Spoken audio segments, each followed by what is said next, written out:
दोस्तों आजकल पाकिस्तानियों में एक होड़ लगी हुई है कि वो किसी तरह से दुनिया को यह दिखा दें कि उनके मर्द मुजाहिद भी टेक्नोलॉजी में बहुत आगे चल रहे हैं। इसलिए अब वो कह रहे हैं कि हम तुर्की के साथ मिलकर यूएवी, ड्रोन्स और स्टेल्थ एयरक्राफ्ट बनाएंगे। स्टेल्थ एयरक्राफ्ट, बहुत बढ़िया भाई देखो, सुनने में तो खबर बहुत ब्रेकिंग लग रही है, लेकिन मेरी समझ में यह नहीं आ रहा कि इसके पैसे कौन देगा, क्योंकि इसमें पैसे लगते हैं। और जो हाल दोनों देशों का इस वक्त चल रहा है, उस हिसाब से तो देखकर यही लग रहा है कि बाद में पजामे का नाड़ा पकड़कर भागने के अलावा कोई चारा नहीं बचेगा। जहां तक मेरी समझ है, पाकिस्तान ने कुछ पैसे चाइना को गधे बेचकर कमाए हैं, लेकिन भैया वो सारे के सारे पैसे तो भारत के द्वारा 2 महीने पहले हुई कंबल कुटाई में हुई ठुकाई की मरम्मत में लग जाएंगे। वैसे तुर्की वालों, अगर तुम ये समझ रहे हो कि पाकिस्तान को कुछ ड्रोन सप्लाई करके तुम इनसे कुछ पैसे कमा लोगे, तो भैया ये तुम्हारी बहुत बड़ी भूल है। अरे इनसे तो आज तक चाइना कुछ नहीं कमा पाया गधों के अलावा। उसने भी सी पैक में अरबों डॉलर खपा दिए, लेकिन कुछ हासिल नहीं कर पाया अब तक, और तुम सोच रहे हो पाकिस्तान से पैसे कमा लोगे। लेकिन अगर देखो बात ब्रदरहुड की है, तो भाई अफगानिस्तान वालों से पूछ लो, ईरान वालों से पूछ लो। पाकिस्तान वाले आजकल इंटरनेशनल नहीं है, ये इंटरप्लानेट भिखारी हो चुके हैं। ये तो पृथ्वी की कक्षा से बाहर निकलकर भी पैसे मांग लाते हैं आजकल। ऐसा कोई सगा नहीं जिसको इन्होंने ठगा नहीं, और तुम इनसे पैसे कमाने की बात कर रहे हो। भाई तुम इनके झांसे में ना ही आओ तो अच्छा है। वैसे मैं एक बात बताऊं तुर्की वालों आपको, देखो पाकिस्तान टेक्नोलॉजी के मामले में बहुत आगे है। इनके बहुत सारे साइंटिस्ट अंडरग्राउंड काम कर रहे हैं, और कुछ ऐसे साइंटिस्ट हैं जिन्होंने अपनी प्रतिभा का लोहा पूरी दुनिया में मनाया है और पूरी दुनिया को चौंका दिया है। और इन साइंटिस्ट से ही मिल लो आप।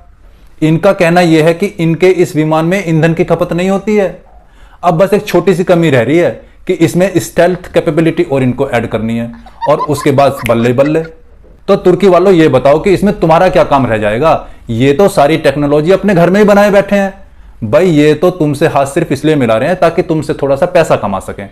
तो भैया देख के तो ऐसी लग रहा है कि तुर्की पोर्की से पैसे कमाने के चक्कर में है, और पोर्की तुर्की से पैसे कमाने के चक्कर में है।